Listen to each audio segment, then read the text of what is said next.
Baik, sekarang kita akan belajar mengenai sel elektrolisis. Sel elektrolisis adalah rangkaian dua elektroda dalam larutan elektrolit yang dihubungkan oleh sumber arus listrik. Jadi, elektrolisis itu menerapkan arus listrik untuk menimbulkan terjadinya reaksi redok. Nah, untuk bagian-bagian dari sel elektrolisis, di sini kita lihat ada bejana, kemudian ada dua elektroda.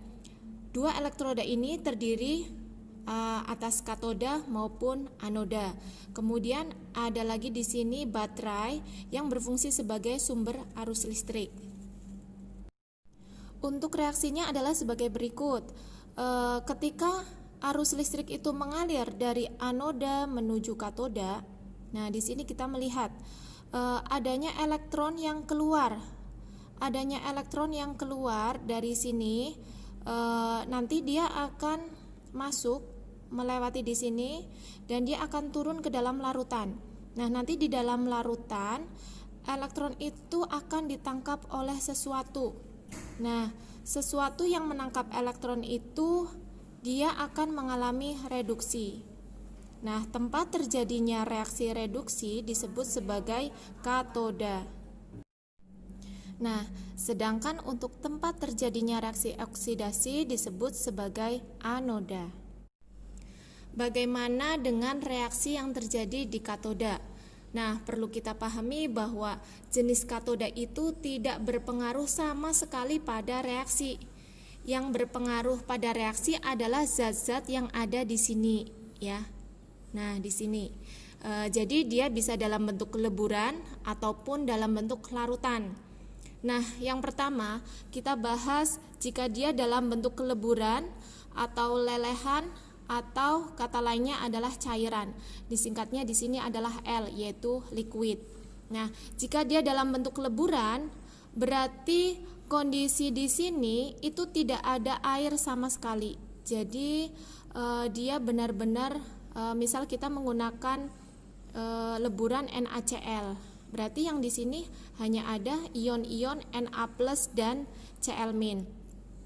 Maka reaksinya adalah ketika elektron di sini keluar kemudian masuk ke dalam leburan, maka maka Na yang akan menangkap elektron di sini. Nah, makanya reaksi yang terjadi di katoda di sini adalah ditentukan oleh Na-nya. Jadi Na+ di sini dia menangkap elektron membentuk Na. Dia dalam bentuk solid. Jadi kalau solid itu berarti padatan. Nah, bagaimana yang terjadi di katoda? Maka di katoda di sini dia nanti akan terlapisi oleh Na, ya. Jika itu terjadi lama, maka batang di sini dia akan semakin menebal. Nah, menebalnya di sini karena dilapisi oleh Na-nya. Nah, jika kita menggunakan logam lain, maka kita bisa menggantinya dengan lambang Lx+. X di sini adalah jumlah elektronnya, ya. Lx+ plus Xe dia menghasilkan L.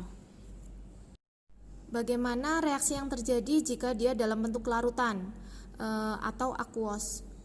Kita ambil contoh adalah larutan NaCl. Jika dia larutan NaCl, maka di sini terdiri dari zat pelarut dan zat terlarut. Pelarutnya adalah air, dia jumlahnya lebih banyak dari zat larutnya, yaitu NaCl. Nah, di sini ada anoda dan katoda. Bagaimana reaksinya? Bagaimana jika dia dalam bentuk larutan atau aquos? Kita ambil contoh adalah larutan NaCl, ya. Jadi di sini adalah larutan NaCl. Jika dia dalam kondisi larutan, maka di dalam larutan ini terdiri dari zat pelarut yaitu H2O-nya dan zat terlarut yaitu NaCl. Nah, jadi H2O ini dia lebih mudah mengalami reaksi reduksi. Maka reaksi yang terjadi di katoda adalah airnya yang tereduksi. Maka di sini reaksinya 2H2O plus 2E menghasilkan gas hidrogen dan 2OH-. Nah, ini berlaku juga untuk logam golongan 1A, 2A, Al3+, dan Mn2+. Jadi tidak hanya Na di sini yang dia berada di golongan 1A, tapi untuk logam golongan 1A, 2A, Al3+, dan Mn2+, maka reaksi yang terjadi di katoda adalah airnya yang tereduksi.